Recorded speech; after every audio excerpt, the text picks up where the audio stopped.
At kaugnay pa rin ang pagsasampa ng kaso sa tatlo na umano'y sangkot sa pandarambong ng multi-billion peso pork barrel scam.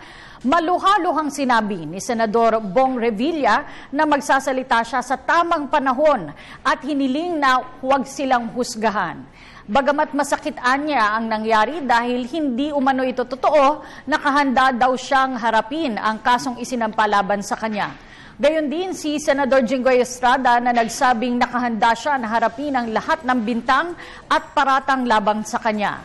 Nakatakda naman anyang magpahayag ng kanyang privilege speech si Senador Estrada, ngunit hindi tiyak kung kailan.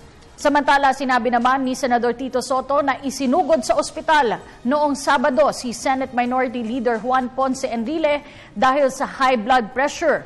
Pero wala namang impormasyon kung nakakonfine ngayon si Enrile.